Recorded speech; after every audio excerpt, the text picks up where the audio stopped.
nimuhorane n'umukama inkuru nziza ya Yesu Kristo nk'uko twayandikiwe na Matayo mweranda.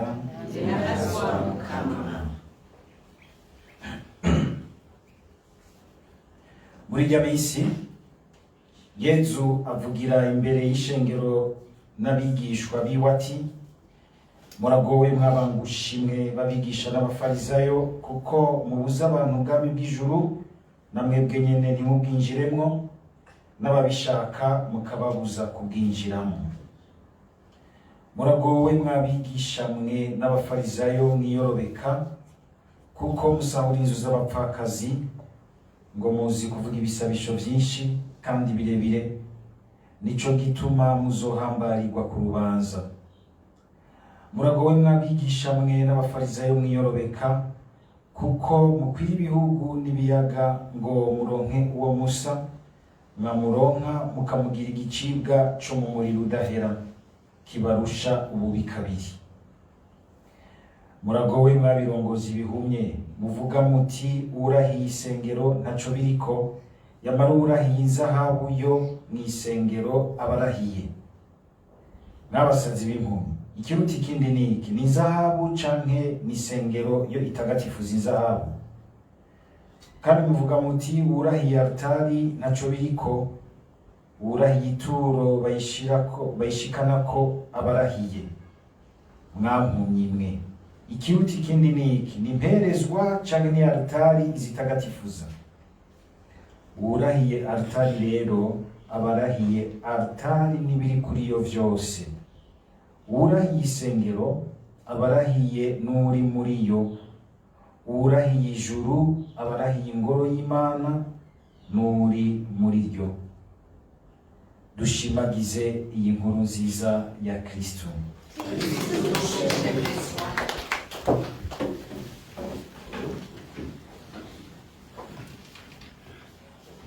Uyu munsi mu bisomwa vya mbere turahinduye umudiho gatonya, turavuye mu bitabo bizananye mu bwuzure bwa mbere, abandi twita ubwuzure bwa kera, ubwuzure bwa mbere Ancien Testament. Ubu tugiye mu bisomwa na cane cane bizananye mu bwuzure bushasha, ubwuzure bwa kabiri. Duhereye kuri rino baruwa rya kabiri umutumwa Pawulo yandikiye Abanyatesalonika. Iri baruwa Pawulo yandikiye Abanyatesalonika turaryumvamo akanyamuneza ka Pawulo, mbere ushima burya niko rwandiko rwa mbere rwatanguye kwandikwa. Hari abava bibaza bati kurya Bibiri yitonze ibitabo vyagiye birandikwa kurya bikurikirana. Oya, urwandiko rwa mbere rw'ijambo ry'Imana rwanditswe n'imbere yuko Injili zandikwa. Pawulo mwumvise ko agira ati turi kumwe na Silvano na Timote. Ntiyandika ari wenyene, hari ico bitwigishamo. Ubutumwa kubukora si karadoga. Pawulo yari umuntu ahambaye, yarumva yuko akeneye rwose abo bavukanyi biwe Silvano na Timote, kuko atashobora kumara vyose ngo avyikorane. Kwama twumva yuko ubutumwa ni nk'igikorwa rusange dusangiye mu muryango w'abana b'Imana, umwe wese akagira uruhara rwiwe kandi adasita mugenzi we, utamenga ariko arahiganwa na mugenzi we, ariko ko baryoherewe kubona abantu bakira Yesu Kristo nabo nyene bakaguma bakira Yesu Kristo. Ari usanga umenga no mu butumwa abantu barasitana bagaterana udukokora. Pawulo abivuze gutya ati turi kumwe na Silvano na Timote, hari inyigisho y'uko ubutumwa n'ubutumwa bw'Ekleziya, si ubutumwa bw'umuntu naka. Mpora numva bamwe iyo hageze nko mu butumwa bw'Ekleziya ngurumva ngo twe ngo turifitiye umupatiri wacu. Umupatiri wanyu mwamuguza ngahe? Mwamuguza ngahe? Umusaserdoti w'Ekleziya, kandi ibyo bashikiriza si ibyiwe n'amabanga y'Ekleziya.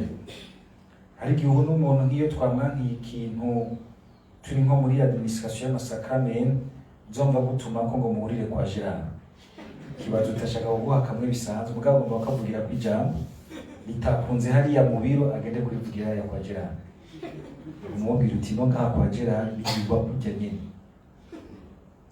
kuko nawe nyene biramurengeye n'amabanga ya Kristo n'amabanga ya Eklezia kuze turavyibuka kugira ngo amabanga y'Imana ntiduhave tuyahindura nk'amabanga yacu. Turabasuku b'Eklezia si ntitutegeka ivya Eklezia. Paulo arahimbawe cyane. Ikintu kimuhimbaye ni ikihe? Nuko yavuye i Tesalonika ahunga ari hagitangura kwigisha ijambo ry'Imana, hanyuma nyine aragenda yibaza ati aba bantu dusize ibintu bitarafata hasha bazova mwiki. Niho mu nyuma yarungika Timote ati simbirayo ucengetere urabe ingene byasigaye biragenda. Timote hashitse asanga b'abakristo dukenya bari baronse batwumiye ko barabandanije kandi babishizemo umwete. Mwumvise ibintu abashimira ngo turakengurukira Imana kubera mwebwe bene wacu ngo kuko bikwiye kuko kwemera kwanyu gutera imbere kandi kuko ngo urukundo umwe wese afitiye abandi bose rwamagwongerekana. Umvirire ibiryoshe umuryango w'abakristo. Urukundo abasangiye umuryango baguma bahana. Muri cyo gituma muri shimagizwa ryacu mu yandi ma Eklezia kubera umutima rugabo n'ukwemera. Ukwemera kwacu twese ari ahantu guca mu mageragezwa. Umuntu yumira akagira umutima rugabo ni kimenyamenya cy'uko mutima bari kumwe, kuko ahandi ho benshi hari igihe dushika cyane cyane iyo bihaye bikoramo ku nyungu zacu tugaca tubita. Burya navyo vyerekana urubanza rutunganye rw'Imana. Muzoberwa noneho gusangira bwa bwami muriko murahogwa.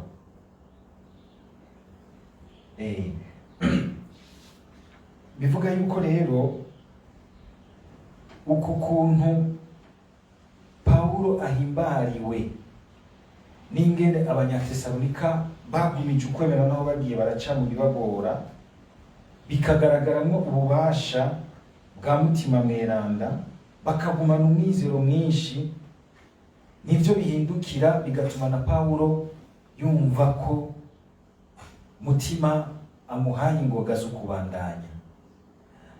Harya igihe tugumije ukwemera hari wundi hambavu yacu tuba twongereje akanyamuneza ko kubandanya nawe urugendo rwe gukwemera.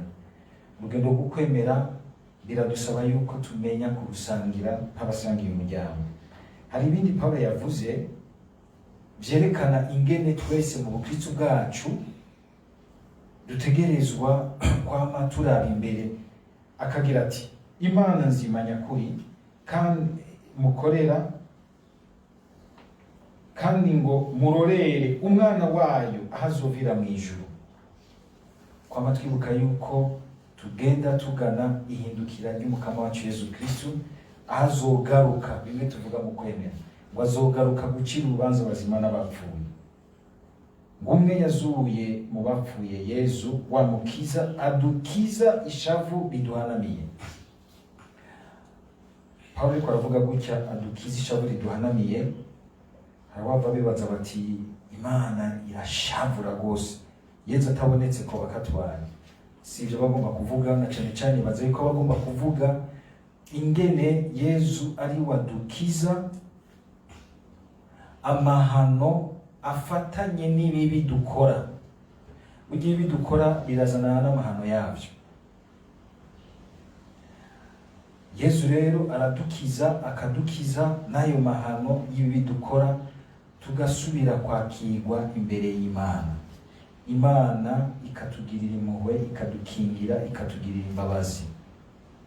Twame tuvyibuka rero natwe tumwihambirire ko naho bishobora gushuka ugasanga kumbure ntiwaronse byinshi, naho utowarigishijwe byinshi, utwo dukenya waronse nk'Abanyatesalonika ukatugumya, tukagutuma umenga wamucometse muri Yesu. Kandi Yesu azomenya ingene akugaburira abandanya akuze ukwemera kwawe nawe ni wagumye umutima. Mu nkuru nziza twumvise ingene Yesu ahambariye abafarisayo, kandi ukumva umenga arakaze rwose, ariko uko kubahambarira si ukuvuga yuko umenga abavumye. Oya, ni nk'uko twese umukama hari igihe akambwira, igihe abona yuko umenga turiko turimenyera, mugira nti hariho ikintu kimwe twokwama twiyubara rwose. Nico caguye abafarisayo, ni ukuvuga n'abantu bari mu vy'Imana, mugabo shetani ikaza muri ivyo ikabiba umutima wavyo, bagaca basigara babaho biyorobeka, batumva umenga hari ikintu gishasha Imana yobazanira. Byose barabizi, n'abahinga b'amategeko.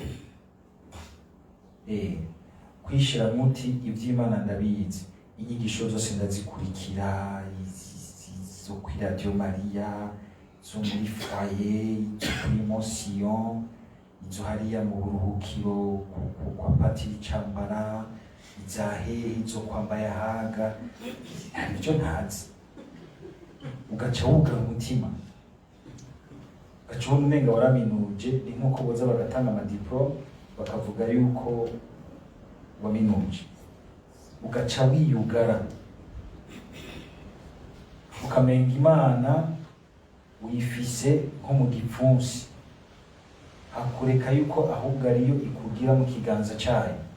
Ivyo bintu kuvyiyubara bica bizana kenshi nuko umuntu aca abona yuko azi ibintu agasigara aba mu bandi, uko umenga ahubwo ariko arapima nabo ivyo bazi n'ivyo batazi.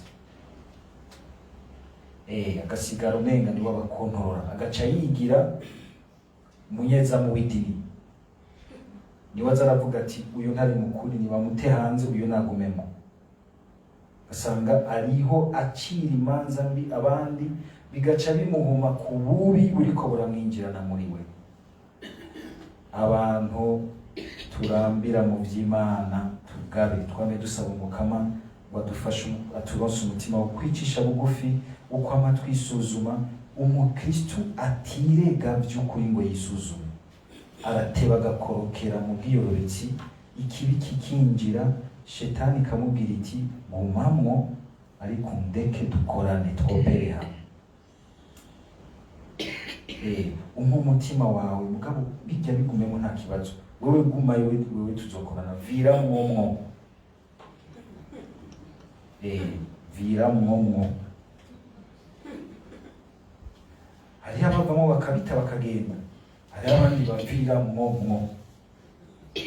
Vira mwomwo nta kibazo, kandi ushaka ukayangane ikanakurekana ruwanje ukayitera, uyiteye abantu bose bakumva ko bashika mu ijuru rya kane, ariko wageze mu buzima bwabo bw'ibisi yose agapiripiri kabushaka. Umuntu usanga umenga amajambo yiwe ni nyaki, bikamugora ingene yubaka umuvukano n'urukundo n'abagenzi biwe. Aho usanga umenga agomba kugendera, ugasanga agatima k'ubwiyorobetsi karakwivye umutima w'ivy'Imana. Dusaba umukama bidukingire, nta numwe bitoshikira, ntitubacire urubanza, ntihagire uwigira jokone, ahubwo tureke Imana ize iraducyoreza, iraduhinyanyura uko bukeye ko bwije, gutyo tugumye igihagararo c'abama biteguriye kwakira Imana mu bushasha no mu bwiza bwayo butigera bukama. Amen.